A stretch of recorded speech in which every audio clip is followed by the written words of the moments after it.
ഇന്ന് നൈനുക്കുട്ടിയുടെ പിറന്നാളാണ് കേട്ടോ. പിറന്നാളാന്ന് വെച്ച് സ്കൂളിലേക്ക് വിടാതിരിക്കലൊന്നും ഇല്ല കേട്ടോ. ഇന്നും നാളെയും കൂടി നൈനുക്കുട്ടി സ്കൂളിലേക്ക് പോവുള്ളൂ. അതുകൊണ്ട് ഞാൻ സ്കൂളിലേക്ക് വിടും കേട്ടോ. അപ്പോൾ ഇന്ന് നൈനുക്കുട്ടിക്ക് സ്കൂളിലേക്ക് കൊടുത്തു വരുന്നത് ഇഡ്ഡലിയും ചട്നിയാണ്. പിന്നെ സ്നാക്സ് ആയിട്ട് കൊടുത്തു വരുന്നത് നമ്മുടെ ബ്രെഡ് ടോസ്റ്റ് ആണ് കേട്ടോ. ഇത് സാധാരണ നമ്മൾ പഞ്ചസാരയിലാണല്ലോ ഉണ്ടാക്കുക. ഇത് ഞാൻ ശർക്കരയിലാട്ടോ ഉണ്ടാക്കിയിരിക്കുന്നത്. അടിപൊളി ടേസ്റ്റ് ആയിരുന്നു. പിള്ളേർക്കൊക്കെ നല്ല ഇഷ്ടമായി കേട്ടോ. ഇത് വെറുതെ മുട്ട ഒന്ന് പൊട്ടിച്ച് വയ്ക്കുക, കുറച്ച് പാല്, പഞ്ചസാരയ്ക്ക് പകരം നമ്മൾ ശർക്കരയാണ് ഇടുന്നത് കേട്ടോ. കുറച്ച് വാനില എസൻസ് വെച്ചിട്ട് ഒന്ന് മിക്സ് ചെയ്തിട്ട് ബ്രെഡ് ഒന്ന് മുക്കിയിട്ട് ഒന്ന് ടോസ്റ്റ് ചെയ്തെടുക്കുക കേട്ടോ. അപ്പോൾ നല്ല ടേസ്റ്റാണ് കേട്ടോ. പിള്ളേർക്ക് നല്ല ഇഷ്ടമായി.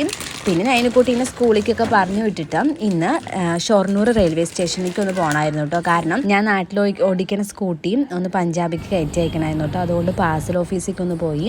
അപ്പോൾ അവിടുത്തെ പരിപാടിയൊക്കെ കഴിഞ്ഞിട്ട് തിരിച്ചു വന്നത് ബസ്സിനാണ് കേട്ടോ. ബസ്സിനൊക്കെ കയറി വന്നു.